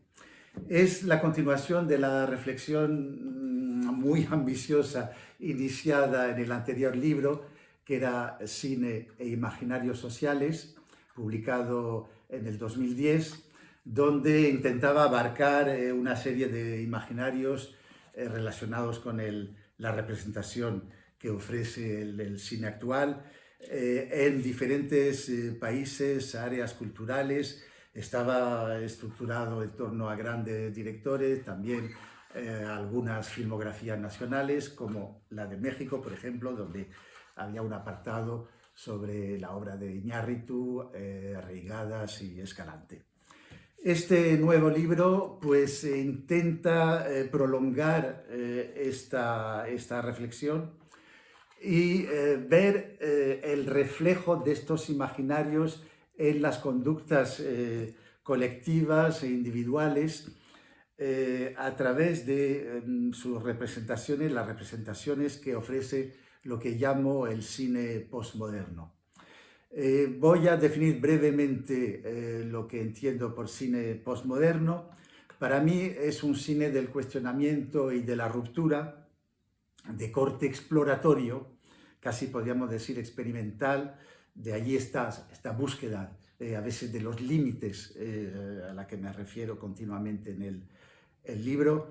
Se sitúa al margen del cine mainstream, aunque a veces pueda coincidir con él, lo vemos en muchas producciones norteamericanas últimamente.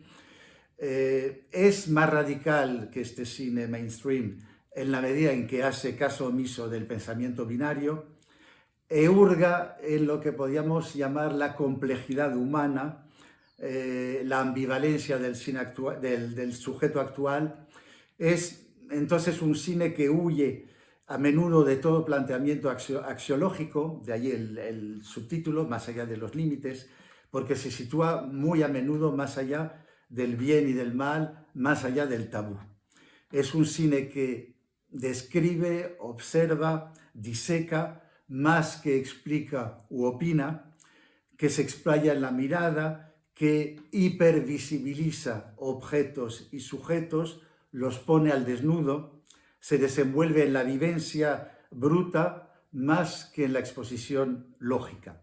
Entonces esto hace que a menudo nos va a situar más allá de la lógica moderna, y de hecho la ambición del libro es mostrar que a través de estas representaciones de lo cotidiano hay profundamente un cuestionamiento de los valores heredados de la modernidad, empezando por, digamos, el valor o los valores fundamentales que son la razón y la verdad.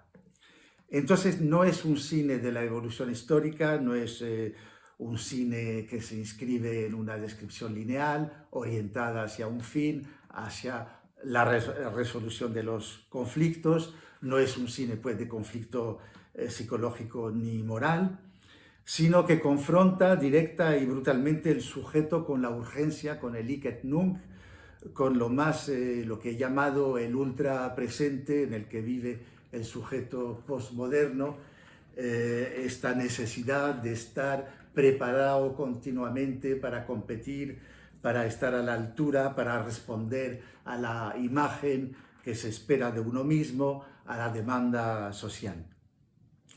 Entonces no se explaya en la caracterización de los personajes, como es el cine psicológico, sino que es un cine del passage à l'acte, retomo aquí un término del psicoanálisis, es decir, una respuesta inmediata, casi pulsional, a menudo violenta, ante precisamente la demanda social o el malestar que generan las relaciones o la relación no solo con los sujetos, sino también la relación con los valores.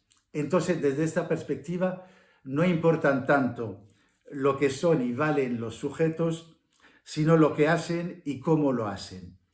La noción misma de conflicto, que era vertebradora del relato moderno, con sus fases, su lógica aristotélica, su resolución final, se diluye aquí para dejar paso a un cine de la confrontación, siendo el passage à l'acte el dar rienda suelta a la pulsión ante la imposibilidad de resolver el conflicto, hasta a veces caer en una denegación del otro o una denegación de la realidad misma.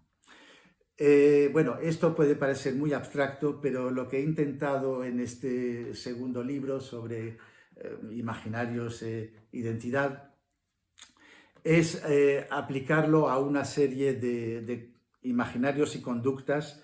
El libro está articulado en una serie de capítulos, perdón, que repase, son 7. El primero versa, curiosamente, y lo he hecho a propósito, sobre lo que he llamado los imaginarios post-apocalípticos en el cine actual, que giran en torno, o entre más bien, la vuelta al origen, como en las películas de Nolan, por ejemplo, y esta idea flotante que hay en muchas producciones de ciencia ficción, que es lo que he llamado el fin de la humanidad, el miedo a que esto acabe. ¿Por qué he empezado por la ciencia ficción? Precisamente porque es en la relación con un futuro imaginario, un planteamiento distópico, cómo finalmente se exploran los imaginarios actuales. De allí, pues, esta angustia existencial que emerge muchas veces en el cine postapocalíptico, este mito de la vuelta al origen, este deseo de volver a fundar la humanidad, de volver a empezar la historia. Todo esto parte obviamente de un malestar ante el presente, de un miedo al futuro, pero en el cine distópico y de ciencia ficción pues está muy anclado hasta, por ejemplo, la última película de Cronenberg, Crimen del Futuro, que obviamente por cuestión de fechas no está incluida en el libro, pero que ilustra bien este planteamiento. Entonces, este cine de postapocalíptico nos muestra un mundo que se autodestruye, que se desregula, que va hacia su final de alguna manera. Bueno, el último apartado que cierra este primer capítulo es toda la reflexión en torno a lo poshumano, a lo transhumano, a la inteligencia artificial como un intento de alguna manera de prolongar y mejorándola, pero a veces hasta su destrucción, de prolongar pues la vida humana. El segundo capítulo versa sobre la relación con el cuerpo como terra incógnita, como lo llamé, con lo que podríamos llamar un redescubrimiento del cuerpo a través de una serie de también aquí planteamientos imaginarios, como es la nueva carne, que empieza con Cronenberg, que citaba antes. También lo que he llamado la duda sobre el sexo, el cuerpo disfuncional, el volver a los orígenes del cuerpo, en el cine griego, por ejemplo, el juego con las apariencias, con las identidades, con los géneros, a través de, digamos, una serie de fenómenos de transformismo, travestismo, etc.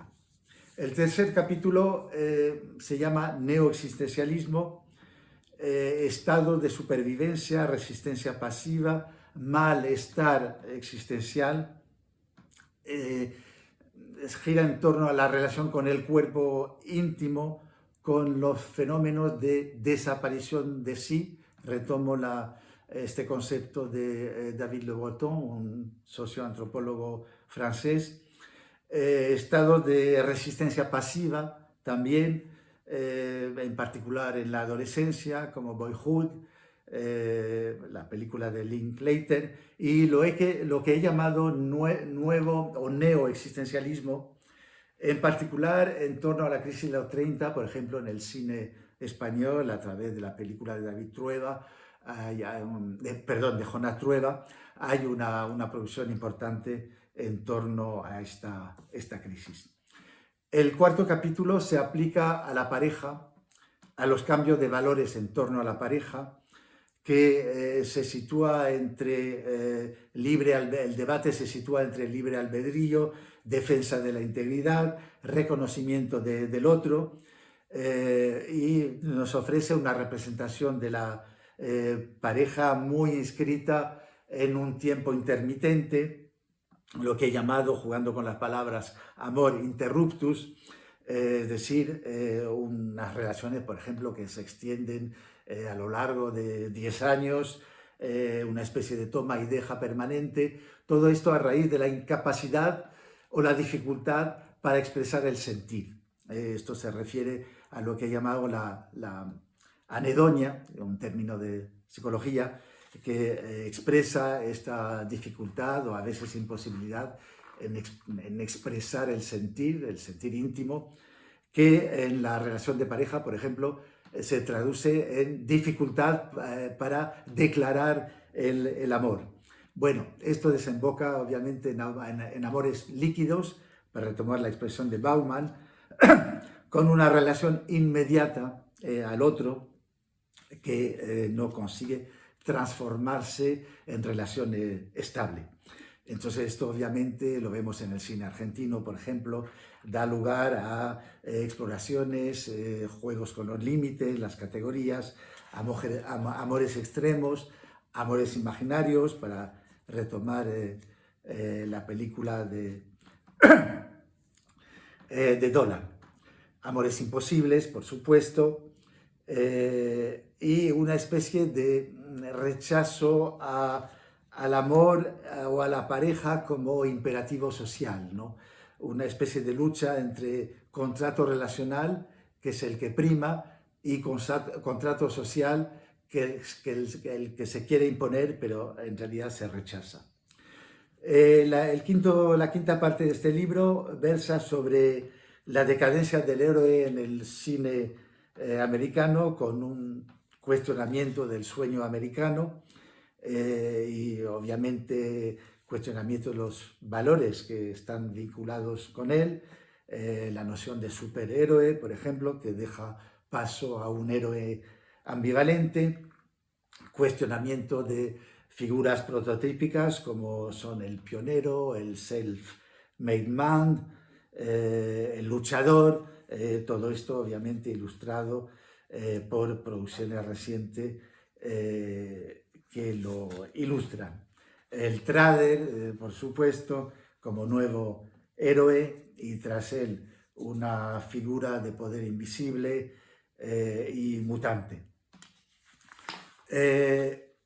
La sexta parte se interesa por lo que he llamado el horror frío, en un recorrido que va de la crudeza del ver, el mostrar con la máxima crudeza, como vuelvo a la última película de Cronenberg, el interior de los cuerpos, un intento, por ejemplo, de ir más allá de lo visible, podríamos decir, de meterse en el cuerpo, de penetrar literalmente en el cuerpo para ver una especie de intimidad secreta que puede haber. Esto a través de lo que podríamos llamar, retomando la expresión, una expresión muy conocida, la banalización del mal, de Hannah Arendt, lo que he llamado el horror mundi, este volver sobre la historia y la memoria histórica, pero no de manera histórica a través de recreaciones históricas, sino a través de vivencias personales y a veces incluso de reescritura de la historia, como vemos en algunas películas actuales. El horror en las personas y las conductas también, el horror relacionado con el cuerpo, lo que he llamado horror corporis, como se ve en muchas películas actuales, la figura de la venganza también, la estética de la crueldad como estilo de vida y por fin el horror en la pareja y en la familia.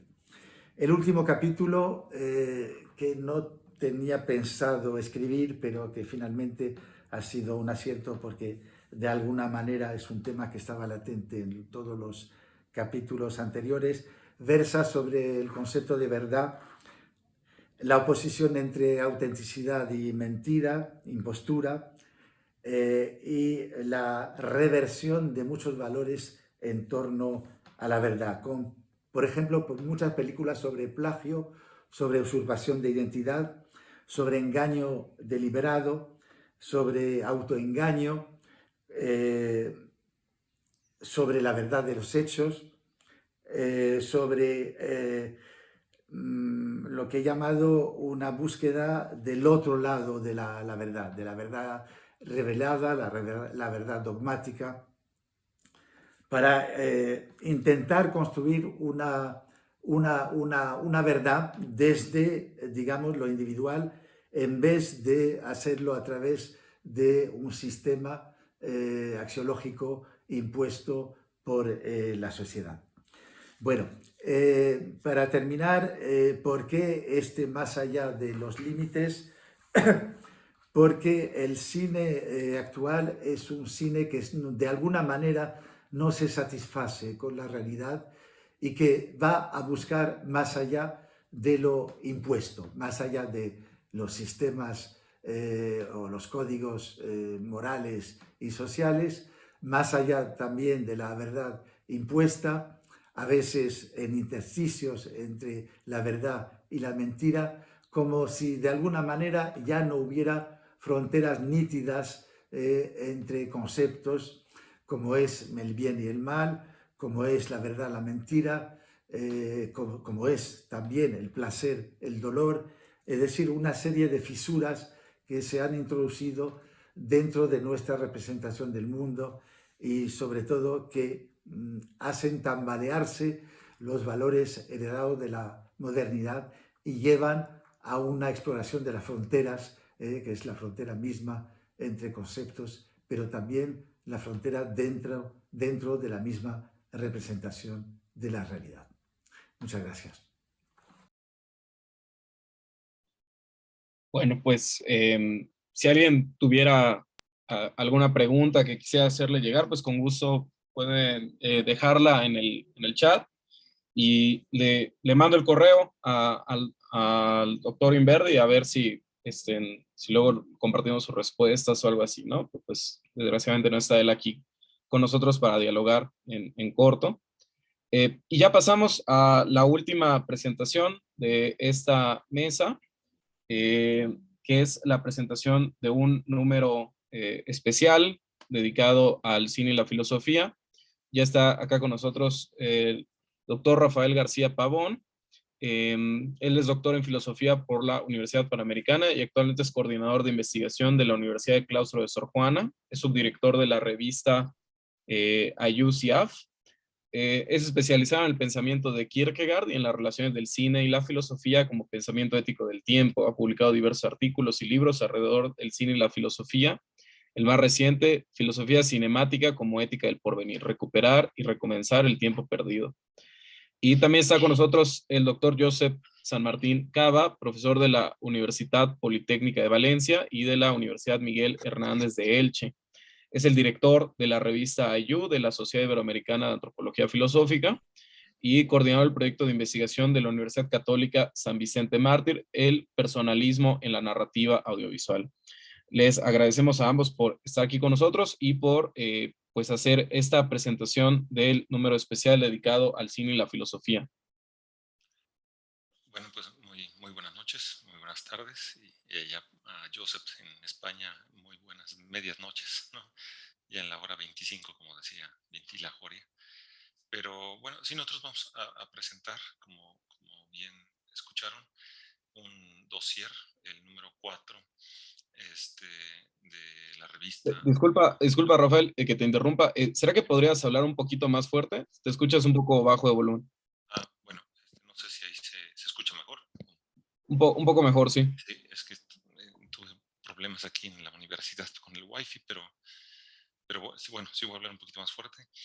Y bueno, lo que estamos presentando es el número 4 de la revista Ailu Siaf, es decir, Ailu, que es un vocablo peruano, si mal no me equivoco, que significa reunión, de la Sociedad Iberoamericana de Antropología Filosófica, que bueno, Josep ahorita presentará más la revista, y que a mí me tocó coeditar con el doctor Lauro Zavala, el número que va de enero a junio del año 2022, y que es un dossier de cine y filosofía. Entonces, lo primero pues son los agradecimientos tanto al doctor Lauro Zavala como a Josep como director de la revista y al fundador de la revista, el doctor Jacinto Choza, que han acogido con buena medida todo, digámoslo así, este proyecto que inició hace casi 2 años, y a todos los articulistas que nos dieron sus artículos, que ahorita hablaré brevemente de cada uno de ellos. Y bueno, el número empezó con una, como decimos en la presentación, para decirlo de manera rápida, con 4 ideas, ¿no? La primera idea que compartimos con autores, filósofos o cineastas como Tarkovsky, como Stanley Cavell o como Gilles Deleuze, ¿no? Y que de alguna manera resumimos con el título de la presentación, que le llamamos a este dossier El cine y la filosofía como almas gemelas. En cierta medida, como decía Stanley Cavell, para él el cine, perdón, fue creado para la filosofía, porque de alguna manera el cine ponía en tela de juicio todas las certezas antropológicas, epistemológicas y metafísicas.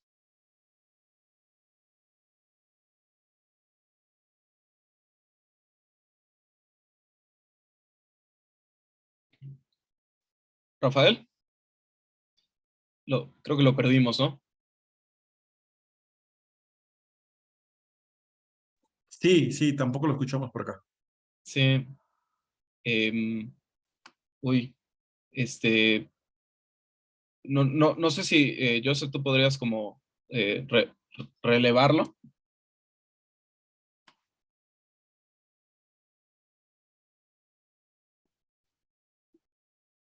Bueno, puedo tratar de, de continuar un poco lo que comentaba Rafael. Lo que pasa que, bueno, él se había preparado la parte de contenidos y yo me había preparado más la parte de la revista. Pero bueno, sí que puedo decir que este es un número pues, que han coordinado entre Rafael y Lauro Zavala y que es un libro de filosofía y cine, perdona, un número de filosofía y cine que forma parte de los monográficos que estamos publicando en IUCF. Y que bueno, la verdad es que de todos los números que hemos publicado, de momento es el más extenso y probablemente uno de los mejor trabajados. Mira, aquí está Rafael, a ver si puede continuar. Perdón, una disculpa, es que estoy en la universidad y no sé honestamente qué pasa con el wifi, pero bueno, lo que decía es que por un lado este espíritu de la relación cine-filosofía, como la que hablaba Stanley Cavell, la idea del cine como un potenciador de la filosofía, porque pone en tela de juicio todas estas grandes certezas de la filosofía tradicional, como decía hace un momento, como uno de los temas más obvios, pues el tema de la verdad. Y por otro lado, también convencidos con esta idea este, eh, de Gilles Deleuze, ¿no? Que cuando en una entrevista le preguntaron cómo pasó del cine a la filosofía, de la filosofía al cine, él decía es que no se iba de un lado al otro, sino que de alguna manera lo impresionante del cine es que podía captar la libertad radical, el movimiento real, ¿no? Refiriéndose a su crítica al movimiento abstracto de Hegel. Entonces, también convencidos de que el cine, digamos, es una forma de pensar probablemente más abierta y que potencia todavía la filosofía y que aún estamos tratando de comprender cómo configura esa potenciación. Y bueno, y al final, para decirlo de esa forma, la idea es que este dossier sea pues un testimonio más, una invitación para reflexionar estas relaciones abiertas y recíprocas entre el cine y la filosofía, y que yo me atrevería a decir que, digo, esto ya es una opinión personal, de que de alguna manera, o sea, porque me gusta mucho el cine, ¿no? De que cuando buscaba mi obsesión filosófica, que es el tiempo, más que encontrarla en mis grandes filósofos, la he encontrado más en el cine. Entonces yo veo que el cine, podríamos decir, no solamente es un alma gemela de la filosofía, es una especie de potenciación de la filosofía que todavía estamos tratando de investigar. Ese fue el espíritu, de alguna manera, con el doctor Lauro Zavala, con Josep, de hacer el número, y también, de alguna forma, porque, como decía en la sesión anterior, Josep, junto con algunos de los articulistas, como el doctor José Alfredo Pérez Cancio, tienen desde hace un tiempo un trabajo también de cine y filosofía relacionado con lo que se llama el personalismo fílmico. Así que hubo esta ocasión de creación y de sinergias interdisciplinares por las que se creó el número y que seguramente habrá más. Y bueno, el número finalmente con las dictaminaciones y con las invitaciones y con las convocatorias, que agradecemos mucho al doctor Lauro Zavala, reúne una serie de artículos que relato de una manera muy breve. La primera tenemos un artículo cedido por el gran filósofo del cine y filósofo en general y cineasta también, David Rodwick, profesor emérito de la Universidad de Chicago, un texto que se llama Ética en Film Philosophy, en donde trata sobre Cabel, sobre Deleuze y Levinas en la idea de cine y filosofía. Rodwick era un texto que él escribió para la Enciclopedia de Filosofía y Cine de Routledge, el cual fue rechazado, pero en realidad entonces no lo cedió y lo publicamos. Después tenemos un texto de José Alfredo Pérez Cancio, José Martínez Plugues y Ginés Marcó Perles, que estuvieron en la sesión de personalismo fílmico, y el texto se llama La filosofía del cine que sostiene el personalismo fílmico. Entonces, un texto, digamos, muy interesante sobre todo este desarrollo que ellos han hecho a partir del cine clásico de Hollywood y otras películas actuales, de lo que significa ese personalismo fílmico y qué tipo de filosofía de cine sostiene. Después tenemos a un profesor colombiano, el doctor Carlos Fernando Alvarado Duque, de la Universidad de Manizales, quien escribe también un texto muy interesante sobre filosofía de la técnica y el cuerpo en el cine chino, sobre todo el cine de artes marciales. Entonces hay todo un tema precisamente de reflexión sobre el tema del cuerpo. Después tenemos al doctor Carlos Oliva Mendoza, que escribe un texto sobre Chaplin y el capitalismo, sobre todo centrado, bueno, en varias películas, pero sobre todo en la famosa Tiempos Modernos, que lleva como subtítulo El tiempo fabril y la fábrica de sueños. O sea, lo que quiero decir también es que todos los textos que están aquí reunidos no son solo análisis de películas o teorías filosóficas sobre el cine.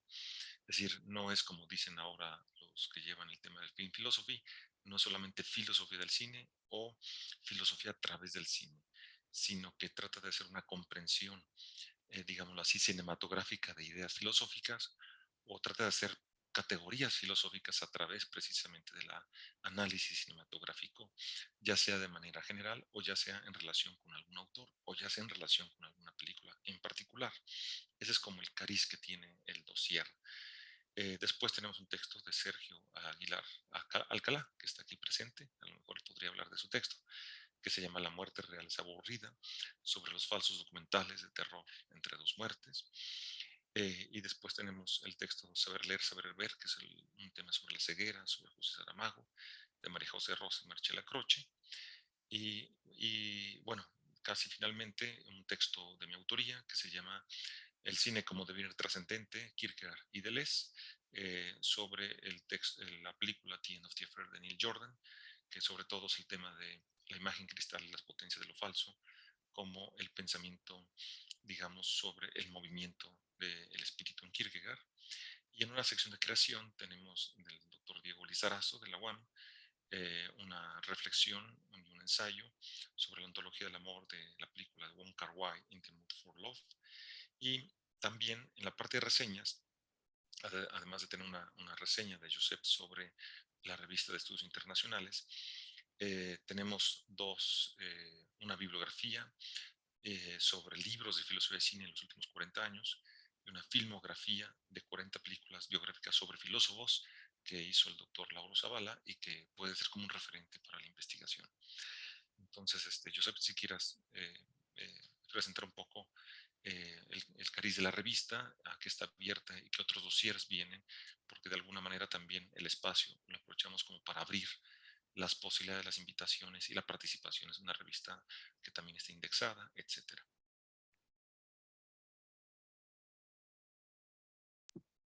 Muchas gracias, Rafael.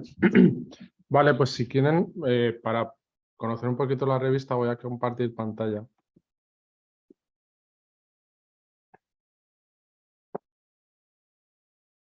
¿De acuerdo? Entonces, bueno, la revista EU surgió de un proyecto en 2019 dentro de la Sociedad Iberoamericana de Antropología Filosófica, SIAF, en un congreso que celebramos en el 18 y 19 de septiembre de 2019. Y surgió como la idea de aglutinar pues, investigaciones, publicaciones en el ámbito iberoamericano de estudios en torno a la antropología filosófica, con un cariz interdisciplinar en el que pudieran tratarse temas sobre filosofía, obviamente, y antropología, probablemente como vertebrador, y los vertebradores, temas vertebradores de la revista, pero luego también abordando temas sobre cultura, cine, arte, música, literatura, etc. ¿no? Pero siempre con el propósito de abordar la filosofía desde una visión antropológica y desde lo que sería la antropología filosófica. Entonces, de los números que hemos publicado hasta el momento en la revista, tenemos 4 y los primeros sí que fueron unos números que los publicamos entre los que formábamos parte, pues como, en fin, pues como se inicia un proyecto de esta envergadura, pero bueno, pues contábamos con la colaboración de Jacinto Choza, Mauricio Beuchot y una serie de personas pues que sí que le daban bastante renombre a la revista. Pero lo interesante es, a partir de 2021, que hemos empezado a publicar los monográficos, empezamos con ensayistas latinoamericanos.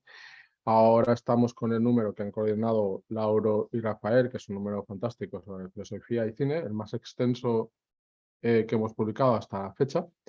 Y tenemos también un número dedicado a Cioran, que fue anterior a este número de filosofía y cine. Y luego ahora mismo estamos trabajando en un nuevo número que será sobre el Mircea Eliade, que estáis invitados a participar. Todavía se están recogiendo entradas, se están recogiendo artículos que se deseen publicar. Y bueno, en esta revista, como cualquier otra revista indexada, pues tenemos los Call for Papers, y aquí tenemos publicado pues el Call for Papers del próximo número, que será el 14 de noviembre. Esta revista nació con el propósito de participar de lo que sería la cultura del Open Access. Entonces es una revista gratuita, no hay que pagar para publicar, ni tampoco los lectores tienen que pagar ni hacerse suscriptores para leer los artículos. Y lo interesante es que, bueno, pues últimamente pues hemos entrado en DOAG, lo cual nos posibilita poder empezar a posicionarnos en un percentil que pueda ser competitivo, que bueno, pues cada vez todas estas cosas, por lo menos aquí en Europa, pues cuentan más a la hora de publicar. Y bueno, pues aquí se puede ver un poco todas las universidades que integramos este proyecto, que como veis, pues tenemos universidades de Perú, de España, Colombia, México, Argentina, Chile, y seguimos creciendo, ¿no? Cada día más. Y la verdad es que el proyecto pues tiene el ánimo de seguir ocupando un espacio dentro de lo que sería Iberoamérica, y de momento pues la verdad es que nos está yendo bastante bien.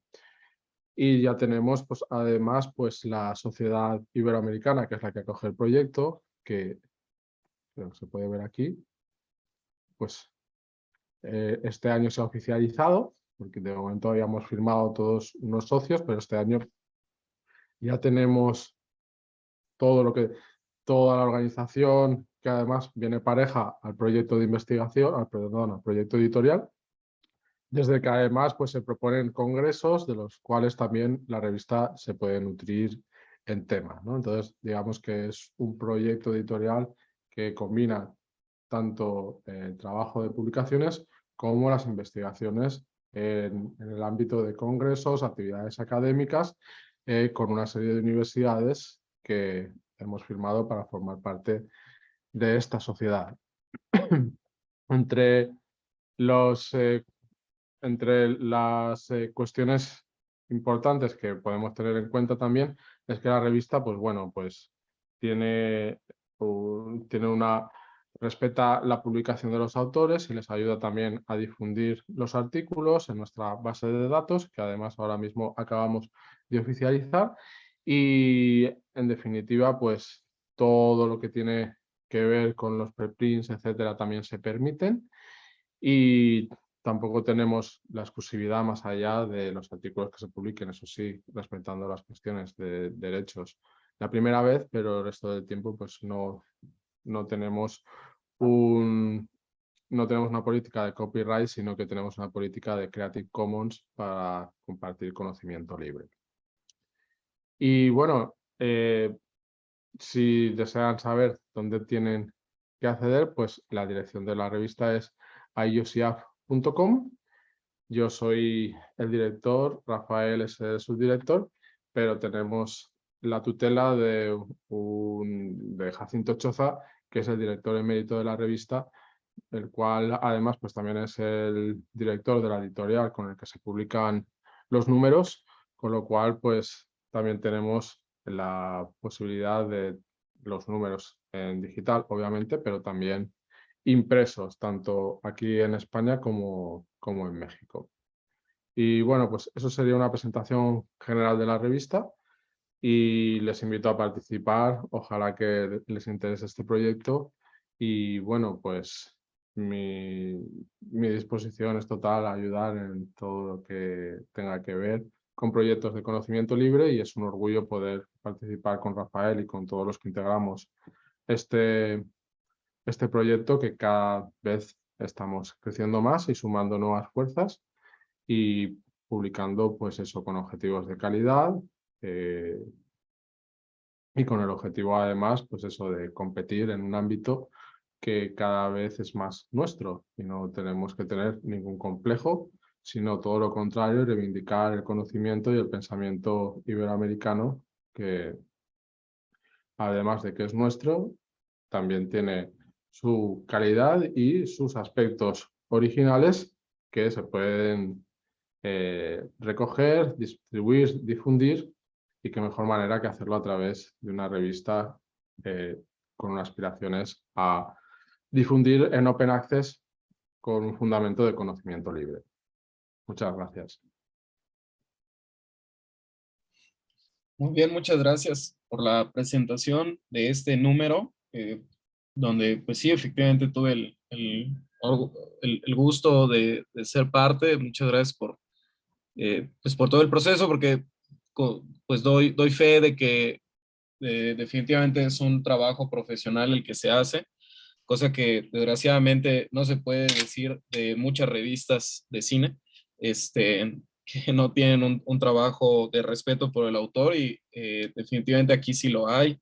Y creo que hay artículos muy, muy chidos. Ese de Chaplin me gustó a mí bastante. Entonces, pues bueno, veo que Lauro tiene alzada la mano. Adelante. Sí, claro, gracias. Bueno, primero quiero agradecer al doctor Rafael García y a José San Martín la invitación para coordinar en equipo este número.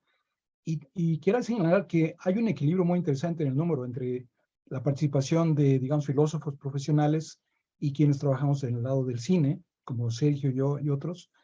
Y también creo que llama la atención que todos los colegas a los que decidimos invitar a preparar algo para este número, efectivamente entregaron algo. Es decir, que parece ser que esta relación entre cine y filosofía es un campo en expansión, como un campo casi natural, tanto para quienes trabajamos en cine como para quienes trabajan filosofía. Entonces, incluso llegamos a pensar tenemos más nombres que ya no usamos para invitar, porque hubiera sido todavía mayor.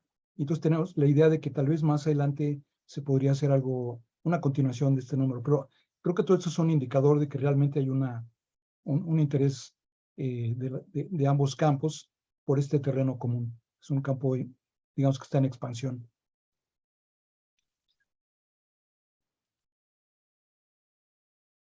Sí, bueno, digo, aunando a eso, digo, bastaría ver un poco la bibliografía que hace en el número el doctor Zavala, y realmente si uno la compara hace 30 años, la bibliografía a partir en el siglo XXI se ha duplicado o triplicado exponencialmente sobre los temas de cine y filosofía, y además se ha diversificado en temas, ¿no? Es decir, no solamente como teoría, sino hasta con detalles específicos, hasta con géneros. Hay una serie de cruces que todavía están, yo creo, por investigar, inclusive entre diferentes metodologías, ¿no? Entonces, pero bueno, es un doble mundo fascinante, ¿no?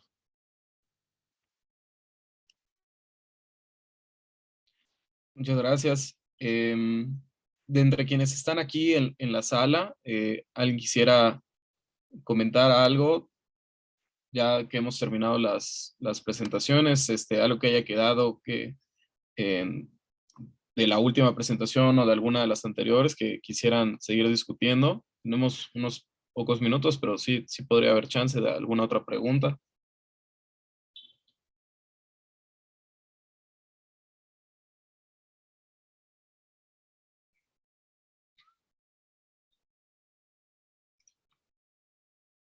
Bueno, creo que no.